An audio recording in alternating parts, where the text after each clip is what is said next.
Well, this is going to be interesting. Good morning, Greers, Ferry. What's a first for us? Real Estate Thursday. So we got 4 different lenders. We're going to try to have one a week each month. It'd be the same lender 1 month from today. Next Thursday, that lender will be 1 month from next Thursday, so on and so forth. Try to keep this going. We're going to talk about listings, active listings, current listings that we have. We're going to try to talk about at least 2 every episode and get some real estate perspective and some lender perspective on the listings. Get some education out there. And hopefully answer some questions. You'll see different hosts and co-hosts. Yes, you will do see different host and co-host. Because we'll be spotlighting agents, spotlighting listings, lender information, all the good stuff. And hopefully for real someday estate. we can have some appraisers and so on come in, and we just try to cover all things real estate is what we're going to try to do. But it's going to require participation even from the viewers. So Help! Bring it, folks. And today we have Clint with Centennial Mortgage. He is currently on the phone working. Look, who's not working and joining us now? Sorry, life of a lender. Without further ado, we have Clint here today. We're going to let him tell you a little bit about himself. And I don't want to. Clint Winberry with Centennial. And buddy? Not much, man. Not much. So I'm Clint Winberry. I'm with Centennial Mortgage. I've your go-to mortgage lender for the Cleveland County area. I got roped into this because I'm also AKA the tech guy.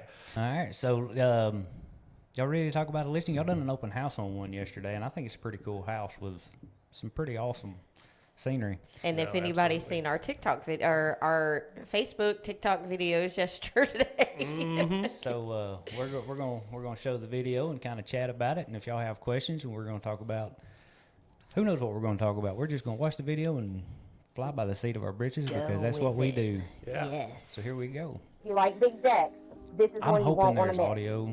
My name is on my Jesse end, Johnson there's with not the Real audio, so Estate if you can Center. hear it over there Welcome on y'all, to you 300 can hear it? River Okay, Bluff good. Road, Heber Springs. live That's audience over says there's audio. 3,600 Okay. square Good, feet. good. Glad We've to hear got that. 4 Yeah. bedrooms, 3 baths, and an amazing view. So can So everybody we'll get see to it? that in a minute. On the main I level, can you have see 2 it. bedrooms and 2 full baths. And a laundry room fitting Our for the live wall. audience, Good night, yes. John Boy. Sweet. A Unfortunately, I kitchen don't with want- never-ending natural light. Get to it. Bonus room with extra timeout corners. And look at all this I will space. say on this video, Peekaboo. oh, Are you ready to see my big deck? Told you it was big. And here's what makes it all worth it. Don't you want to look at this every morning? Again, I'm Jesse Johnson. For more information, call the Real Estate Center, 501-825-6222. What are some thoughts on that house? okay, I will say, Clint said it best yesterday when he pulled in the driveway. So I'm going to let Clint say it. Okay, so when you pull up and you start, you kind of got to go down a driveway. It's a decently long driveway. It's steep, but you pull into the driveway and you can literally just see the river. You can see the landscape, and you can see for miles. And I was like, that's not $1 million view. That's a $2 million view. And I mean, it was just phenomenal. Like, that house is perfect where it sits. And you know what else is crazy? It comes with an extra lot there that you could do some more clearing. Oh, I And forgot about And you that. could open that view up to even more millions. Oh, yeah. I mean, Absolutely. Notice that it has 2 working wells Yeah, on that property. yeah, That's pretty awesome. yeah. Plus it's on City water. city water. Yeah. So you shouldn't have water issues. Oh, heater was huge. Yeah. Dude. Yeah. Okay. Anyway, go ahead. Oh, you're good. So from a lending standpoint, So I will say, can't say for any buyer, but for that house. talk lending. Yeah. Talk lending. Okay, so you do have a couple of different options with that. You don't have a full spread or full range of options, mainly because of the price point. But you do have some lending options on there. Clearly, that house needs to go to a conventional loan, just because that's where your best terms are going to be. With that, you can do as minimal as 5% down, which is good. So you don't have to bring all the money to close. You don't have to do a traditional 20% down like everybody preaches. It's not bad if you want to, by all means, make that payment as cheap as you can get it. And just to clarify, not to interrupt, but everything you're saying pertains to you at Centennial. Can you when you say like 5% down, can you speak broadly enough to say that's going to be? No, that's the lenders? conventional term. That is Okay. conventional term. This is selling secondary market. This is available to the public. I will say, disclaimer, this is not an offer to extend or lend. If you want those offers, you have to contact me directly. Perfect. Yeah. Yes, There's my disclosure. Now I can say what I want to. Yeah. But yeah, no, there's absolutely a lot of financing options for that house with decent terms. Like I said, you can do 5% down. I think it's above the price point of 3% down for conventional home ready, which is another program through Fannie Mae and Freddie Mac. It wouldn't qualify for FHA just because of the single the single family loan amount is $524,000. That's the max you can do an FHA loan for. You could qualify for that if you put enough down, but at that point, why would you not want to go for a conventional loan and not have mortgage insurance and all that? So, in my opinion, the best loan for that property is going to be a conventional loan. Okay, so let me ask you a question, just abroad in general, since we're just speaking on this property. Could this property go VA? I didn't see anything on the property that would make it ineligible for VA. I didn't know if for VA, if it had like a max out amount that you can get. You know what I'm saying? Mm-hmm. Like it cuts off at 500,000 Right. or 600,000. So the VA doesn't have a specific loan amount number you can't loan out. It's all on their entitlement and what they can get backing for. The VA plays by its own rules. Right. There's not a specific number that a veteran can borrow. It's all about their entitlement.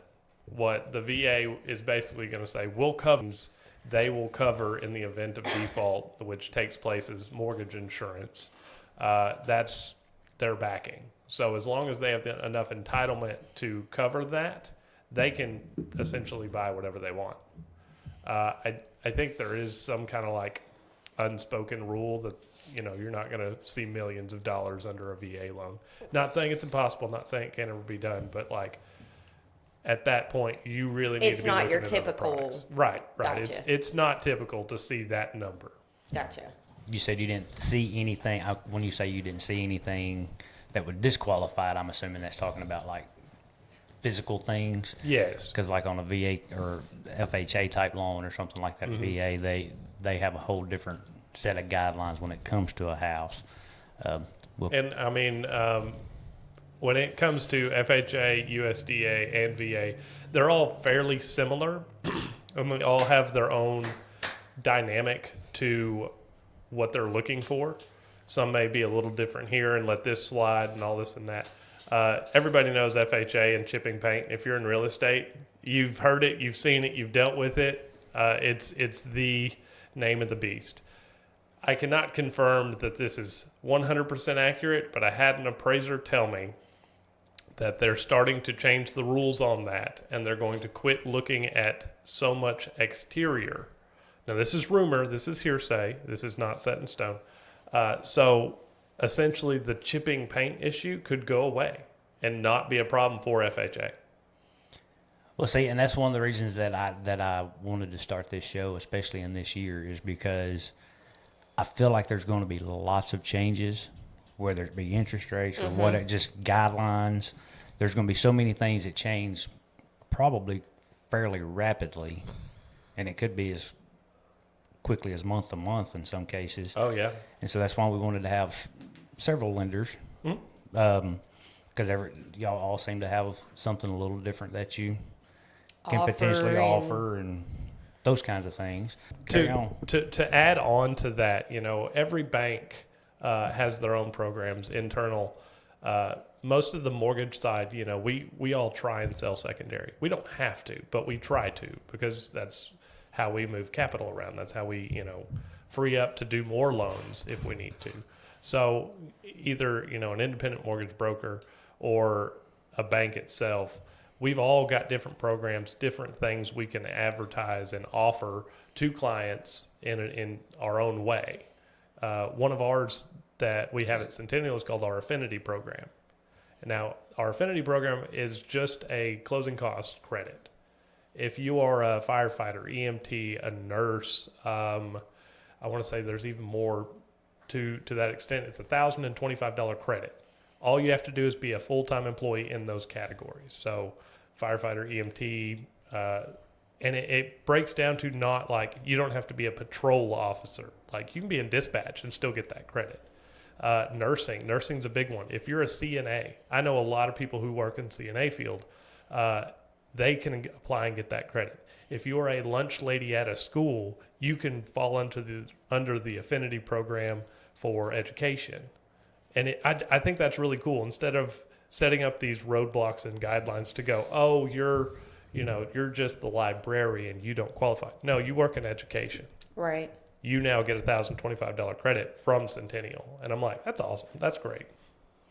And so with this credit, I mean, is there anything it can't be used for? I mean, closing costs is kind of a... It's a wide topic. Yeah.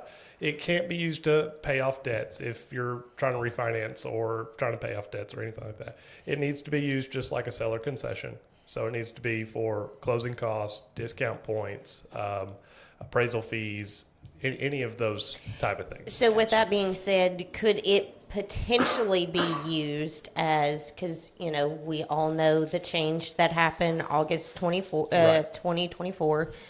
Could that be used to go towards the buyer's Commission. I think it would have to be worked around. So like we use it for this fee and you come up with the rest of that or a seller concession to pay the commission. I don't want to outspeak that. It very well possibly could, but I want to make sure before I say anything. Working on it. It's still such a, I don't want to say gray area, but gray area. Yeah, it is still definitely a gray area. And I had somebody explain it to me this way one time. They said, if it's not mentioned on the contract, we're not going to basically bring it up because it's still such a gray area. If on the contract, or if you tell me, hey, listing isn't paying my commission per the new rules and guidelines we negotiated, and that's not working anymore. I then have to add that into their closing cost. But we would have to have that conversation between buyer's agent and lender, as well as y'all have your signed agreement already with your buyer. So they understood that before they went under contract and probably made the offer too. Right. So if it's brought to our attention and says, yeah, we're going under contract and they're paying their own commission or y'all's commission, so to speak, then we will add that into their closing costs and have to verify the funds are needed for cash to close. But basically, if it's not stated anywhere on the contract, we don't have to calculate it or think about it or do anything. If it is stated on the contract, we have to abide by the contract. We're kind of on that buyer side topic. Kind of tell a little bit about what we're actually talking about. And Well, I had a question to kind of follow up with his last statement before we jump into that. So if it's not in the contract, you don't have to abide by it. Not necessarily abide by it, but if it's not in the contract and it doesn't state anything about who's paying whose commission, like, because before the big issue was, knowing percentages for buyers, agents, and selling agents, and that basically I feel like they were wanting that to come out to be more public, Correct. And I'm not seeing a lot of that. So So if it's not in the contract, but say I'm working a deal, I have the buyer, and I am sending, you're their lender, I'm sending it to you. It's not in the contract, but I send you the buyer's agreement. Okay. It's not on the contract. You send me the buyer's agreement. We're going to have a conversation. I'm going to go, okay, who's paying your commission? Because you sent me Gotcha. your buyer's agreement. That makes me think Right. that you're saying I have to uphold this, whatever percentage. Correct. Okay. So Okay. it would just be, a needed conversation. Well, and the only reason why I asked that is because as of right now, there again, this all happened August last Yeah. year. We're barely 6 months into this deal. You've got some brokers that don't want it in the contract, and you've got some that want it in the contract. So that's where that question came from. Right. And I was kind of getting that because I've seen it both ways.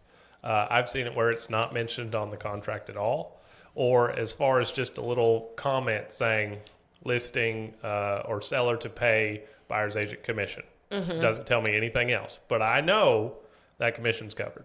Right. And I've got some agents who even break it down, and they're going, okay, seller to pay X percentage of commission, buyer's agent agreement says this percentage, buyer to come up with remainder X percentage.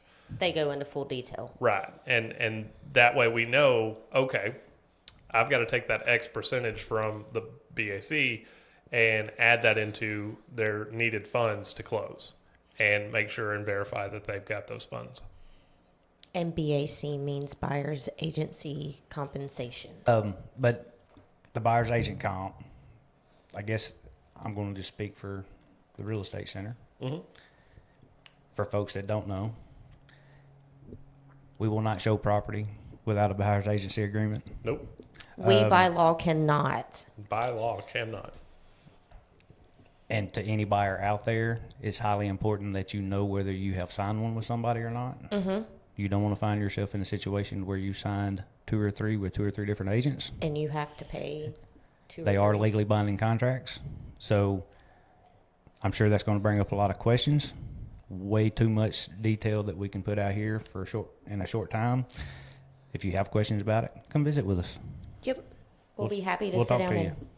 explain and all that good stuff. Anything you want to add to that? To be able to prove representation. So before I take you into this house, you need to know who is representing you.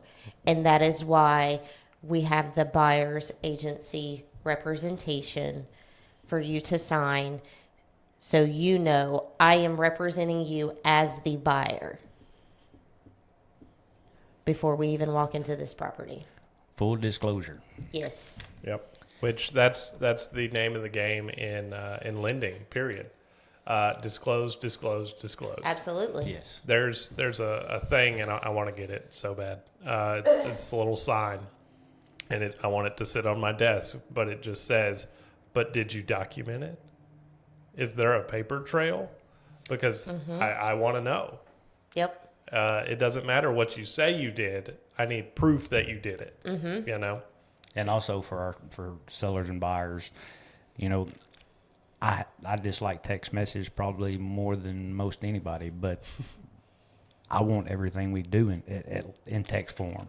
Yeah, I do Text a lot or of text email. message. Yeah, Text or email. Yep. and I've used that to go into underwriting. Text message conversations that me and a buyer had, me and an agent had.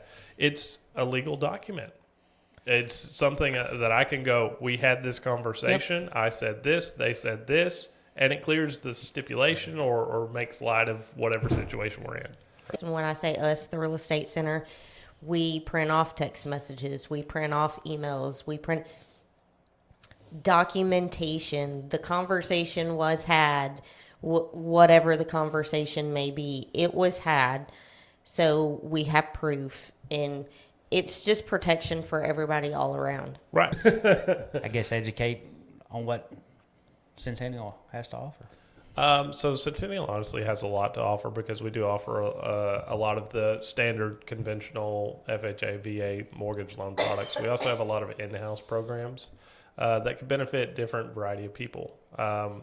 We have a physicians program that if you're a doctor, even down to a dentist, not saying they're a lesser doctor, but they're a different doctor. If you're a doctor, we have a physicians program that will help you buy a house easier. Usually they do make a lot of money, but not only they get paid, so I'm guessing differently, that we needed their own program. And it sometimes can offer them as little as $0 down to buy just for being a doctor. And that's your qualifier. You're a physician, you're a full-time doctor. We can offer you a $0 down program if you qualify for it. Well, y'all need one of them kind of programs for realtors because I was Well, just you fixing know. to say that. Well, what about us 1099 people? You see, y'all would use it too much, which for a loan officer, that's not a problem. But the banks would not be happy with it. got you. You know, You make it so hard on us people. it's lending laws. That's just the way it works. One of the big news that's actually, I believe, coming up May 5th, USDA is going to start allowing manufactured housing on their books. So you can actually do a USDA loan with manufactured housing. Still has to qualify, still has to be permanently fixed foundation. Same rules still apply, but the USDA will now back it. I believe they're offering a $0 down payment with that being the big caveat to it. That's kind of big. Yeah. They were going to roll it out in March, and they had issues with their programs, so they pushed it back. Last I heard, it's supposed to be May 5th, I want to say. So, 5 days. But that is still subject to change. That is still subject to be pushed back. But they did make a statement saying they are going to start allowing it. We just have to get that official when they're starting it date. Right. But with Centennial, y'all can do. I think we only do double. We can't do single wide. And even then, it has to be on permanent foundation. Even then, it has to be permanently a fixed foundation. This is an interesting one because you're going towards a point, and I feel like we offer a construction loan. We have a one-time construction loan, one-time close construction loan product that will offer you the ability to buy the land, do your constructing, and then we'll modify it into a mortgage at the end. Okay, go. So, on that new construction, if you can do it in phases like that, purchase the land, the construction, and then turn it into a mortgage, is that with one locked-in rate, or is it a locked-in rate, or not a locked-in rate throughout the phases? Okay, so it's going to be a quote-unquote locked-in rate. Okay. What it is we set it up on a 5-1 arm. So for 5 years, your rate is locked, and that is from construction loan. So the way a construction loan works, if we're buying the land all at once, your first draw out of your construction loan is going to be to purchase the land. Okay. And we close all at one time. So we buy the land first draw. From there on, you're paying interest only until the construction is built, same rate. And then when we finish, we modify it in-house to a 5-1 ARM, which is an adjustable rate mortgage, at the same rate. After 5 years, your rate will go up. So it's always suggested, since it being an adjustable rate mortgage, you have 5 years to refinance. Okay, that was Or fixing pay to off. Or pay off. be that was going to be my next question. Now, with a 5-1 ARM, it can only go up a certain percentage after 5 years. So it's not going to like a big balloon payment, which caused the huge crash in 2008 of all the balloon payments and adjustable rate mortgages. We don't want to talk about that. Right. But it's not that bad. Like you might see a 1/4 point to a 1/2 point bump in after 5 years. So if this is hypothetical, you have a 7% interest. After 5 years, it could go up to a 7.25%. Once again, this is not an offer to extend or lend. This is me just talking in general numerical terms. Right. order. Yeah. Right. So, and as if you keep that loan past the 5 year mark, most of the people, they're going to refinance. They're going to relook at it. They're going to go, yeah, been 3 years. Let's go ahead and refinance. Rates went down or something. We're hoping rates go down. That way, we stay on top of it. We don't want anybody to hit that threshold. We're going to reevaluate it after 5 years. Start making phone calls, going, hey, just letting you know that it's about to happen. You want to do anything, or you just want to let it ride? Most of the time, they go, yeah, let's go ahead and put that into a regular conventional loan, because if you're building, it takes a lot of equity, a lot of upfront capital to build. So you've already got that there. Refinancing, it's going to be a breeze. You should be eligible as long as you've maintained the property properly. So and yourself. And yourself, properly. yeah, And got your DTI out of whack when bought Yeah. new Corvettes. And Exactly. Which during a refinance, if you've got equity and your DTI's out of whack, we can pay off some of your debts with your home equity during the refinance process. but the smart thing to do is to not buy new Corvettes. Just Yeah, get from start to finish on the project, and then move forward. exactly. You know, everybody says debt is evil, and debt is not good. But I mean, you can use and leverage debt to your ability. So, Oh, with that said, and being we're on the construction topic, vacant land. vacant land, we can offer vacant land. All right, keep that in mind with the with the construction loan, and we're going to go into the next little Property. listing. But he can talk about it. Yeah, we can talk 'cause about it it's as not we a go. video. Yeah, it's not a video; it's just pictures. So my first question, anytime I talk to anybody about wanting to buy land, my first question is how much land? How much is this property? Or how much acreage? Mm-hmm. If it's under 5, I believe I can loan out, I think it's 75% value. Under 5? Under 5 acres, yes. Can you do over 5? Yes. So on mortgage side alone, I am maxed out at 10 acres. Centennial as a 1.29. 1.29. So yeah, that would be under that threshold of what I can do. If it is under 10 acres, I can do it. 10.00, I can do it. If it is 10.01, I can't do it. And they're very strict. I could probably get an exception if it was that small. But if it's 11, I'm out. I can't do it. Mainly because they have to keep us separated from our commercial side. And at 10 acres, that's my max. So even right now, I've got a land deal with our commercial department who is trying to get the land purchased and closed. And as soon as they close, I get to go to work and do the construction loan. We're going to build a house and try and, finish that one up. So essentially, they're having to do 2 different closes, but they're getting the amount of land they want. So on something like this, we could absolutely purchase the land on the first draw and then start our construction loan process and all that under one close. So would it still be for this particular piece of property? Mm-hmm.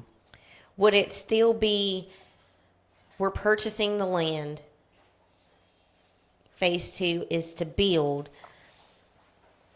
would that still be roughly a 30 to 45 day close, or would it be once construction is done? So the way it's going to work is we're going to try and close it 30 to 45 days. Okay. If you have found the land, you have all your build plans, your builder is approved through our system. We do have a builder approval process that we have to go through before we'll let just anybody, build your house. Mm-hmm. They have to be approved. They have to be licensed, insured. They've got to have, their finances in order that we have to verify before we'll approve the build. Because we don't want to loan out money and a builder halfway do its job. Right. because we know it's got to be conforming. We know our guidelines of what we have to do for the construction process. And then obviously if we want to try and sell this loan later on in the build process, we don't want to have issues down the road because nothing's coming to spec or he put in bad wood or anything like that. We don't want any issues. So we vet builders. So is there like a form or There's or a whatever 3-page application for the builder? for the builder. Gotcha. And it's just so that we can verify him. There are some caveats to that. If we can get a fully vetted builder, a fully approved builder, and I think if they build a certain number of homes a year, we give out a $3,000 credit to the buyer for using that builder. So that's just what we give them. Helps the builder, helps the borrower, and we get, obviously another loan on our books. On this particular one, it's already got a well and an 18 by 24 foundation for your little cabin or whatever you wanted to build. So would that cause any hiccups? It being started, so to speak, might cause some issues. Here in Arkansas, you are allowed to self-build, so to speak. So you can technically be your own general contractor. There are still requirements and extra inspections and extra steps we have to take if you're going to self-build. And you're probably going to pay a little bit more if you want to do it that way, just because it's an extra liability. Right. But you can self-build, and that's where I think you might be able to get away with a little bit of that. Typically, we want to see raw land, and we want to have the entire process done by a contractor who is, been vetted through our system, who knows what they're doing. We don't want you putting up a lean-to and us just paid, you $300,000 to do so, Yeah. So it's a fickle process because, once again, we have to make sure your plans are there. We get it appraised. We have to make sure everything's done correctly. It's a process. So this wouldn't be a disqualified property. It would just be extra steps potentially. Correct. Yeah. And depending on what's there, most of the time, and this is what I was always told before I was able to actually do construction loans, is if it's been started, you have a problem. You can't do dirt work. You can't do this. I've been told otherwise, but it's still like, if you want to build, let's just do it all at once. Let's not start anything. Don't get ahead of yourself. If you need some extra financing after you've already started and you're halfway through a structure and you run out of money, you might be in trouble. What that is, just from what I saw, I don't see just a whole lot that would scare me off, but I need to vet the property properly. Right. Don't shoot me. It's fine. Barndos. Barndos are an evil word. No lender will put a mortgage on a barn. Did you know that? I knew it was coming. We had this conversation the other day. Yeah. So I cannot put a mortgage on a barn. I'm sorry. I can do a custom-built stick home. Custom-built stick home I can do, and it can look however you want it to because it's a home. The caveat is, and this is with most products in the mortgage world, there's a living space to shop requirement. That percentage, I believe it's 60-40. You have to have 60% living, 40% shop. So wait a minute. Forgive me for possibly being a little blonde, but I don't understand what y'all are saying. Your living room next to your... Have you not seen the houses that... Well, because I'd rather have a much bigger shop and just have a living room and a bathroom attached to it. Yeah. So you gotta... Go ahead. Yeah, I've seen some where, like, you have this really nice kitchen that's got, all the nice fixtures, and it's got the big island with the big sink in it. Literally go to a couch and then their truck. You park your truck. All in the same room. Yeah, you can't do that. Oh. The other side of that is people want to put in, a 200 square foot living area in their 60 by 80 shop. You can't do that either. So you can have That the discounted us aesthetic. out. You can have the aesthetic of a shop or a barn, but your living area has to be 60% of the house, and then you can have a 40% that is shop or garage. But That totally knocks us and out. that kind of makes a little homework for us, maybe, possibly, potentially, when we're putting one on for caramels, of how does it need to be listed? Caramels is our MLS.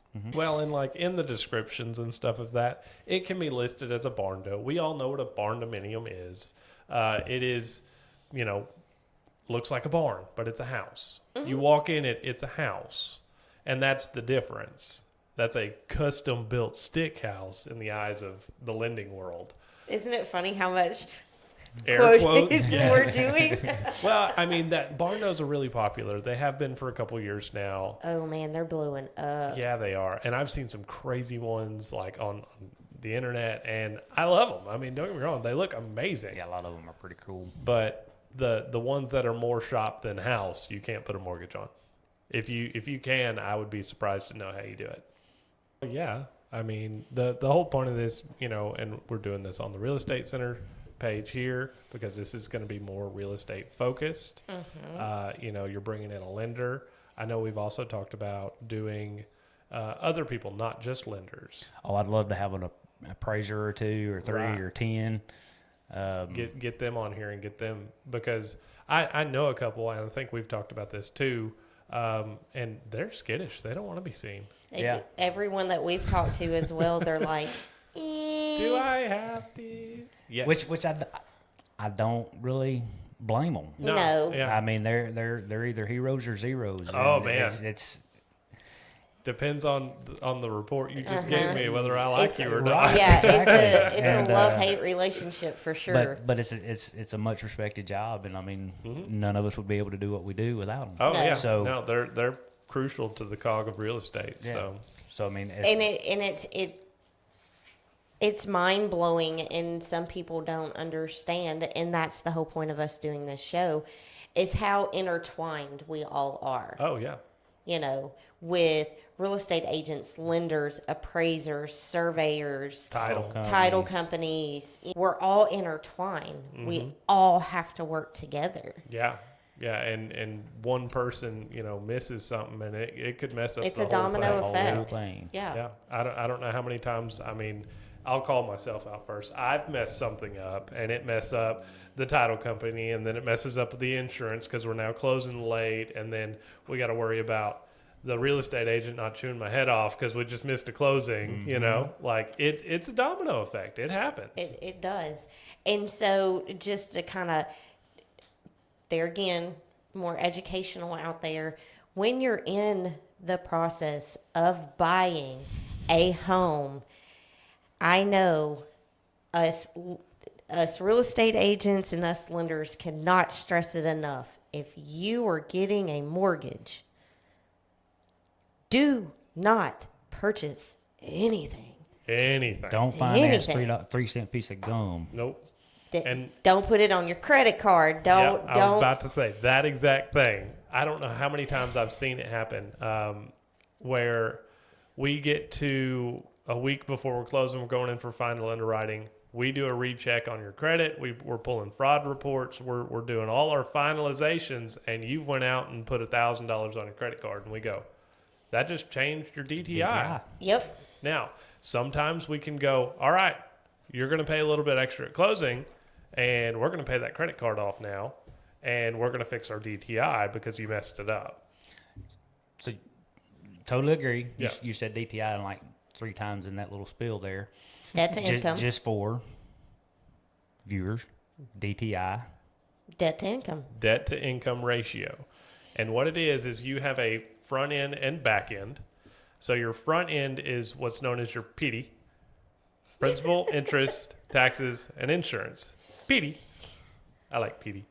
That is your front end ratio, and that has to be a certain number depending on the loan type you're going to get. Your back end is your PD with your debt. Yes. That is the one that messes everybody up.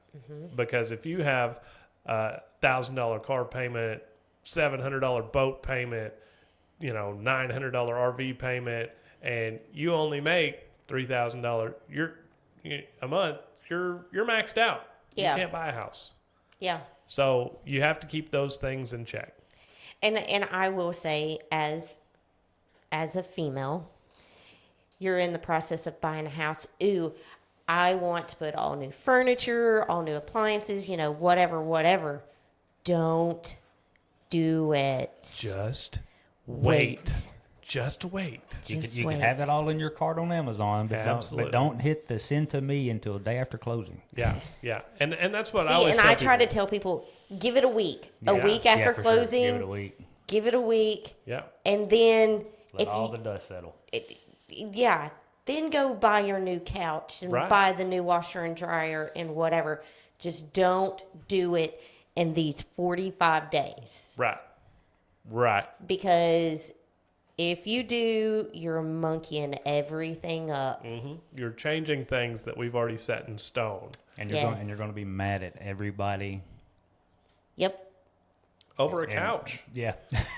Yes. I mean, they're going to be mad at you because now things are changing and you're just costing me more money. They're going to Right. be mad at us. Why didn't you tell me? We try to, but Yeah. nobody's listening. Yeah. I get it. We get It's wrapped exciting. up. We get wrapped up in our own head. I got a new house. I got to fill it up. So bye. Right. Just wait. Well, and here's one of the other things too, because I've seen this a little bit more here recently, and I do it too, so I'm guilty of it.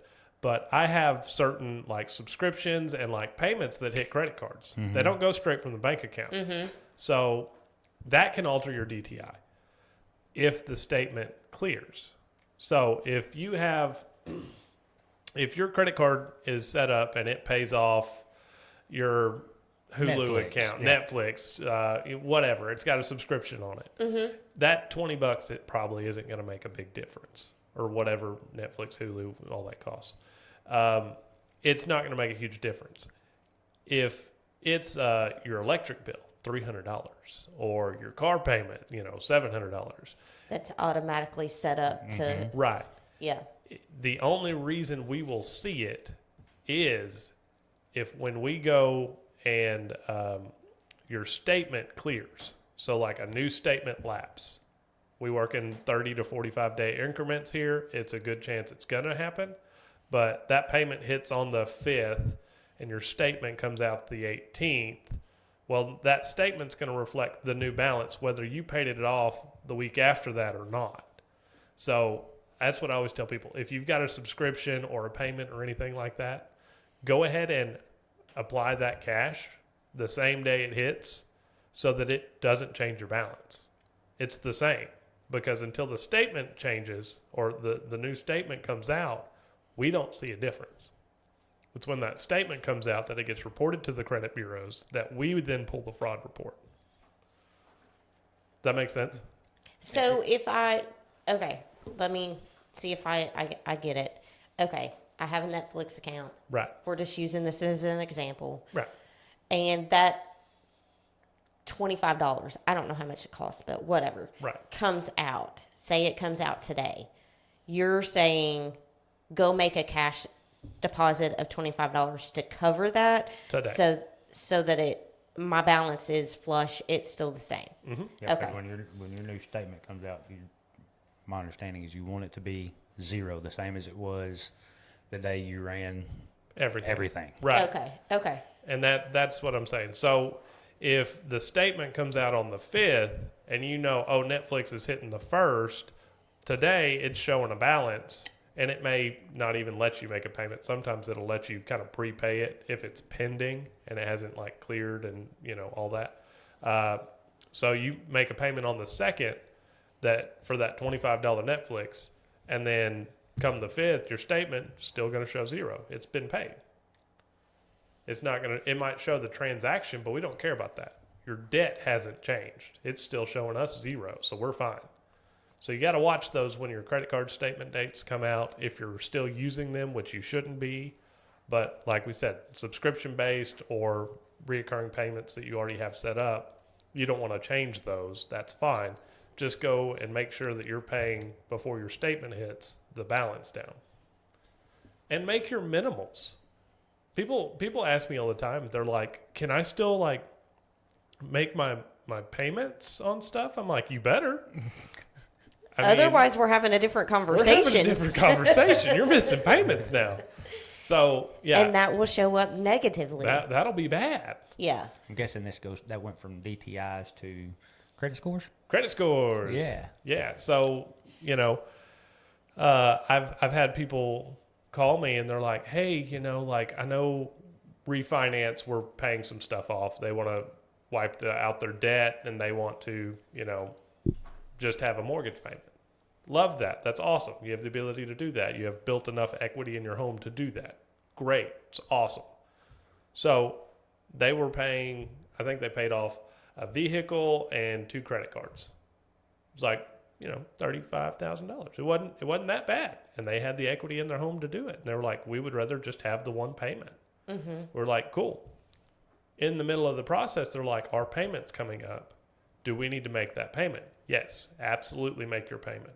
Because for some reason, if you didn't make that payment and we get to our pre-closing checklist and we're showing, well, you're 15 days late on your payment, and that might report.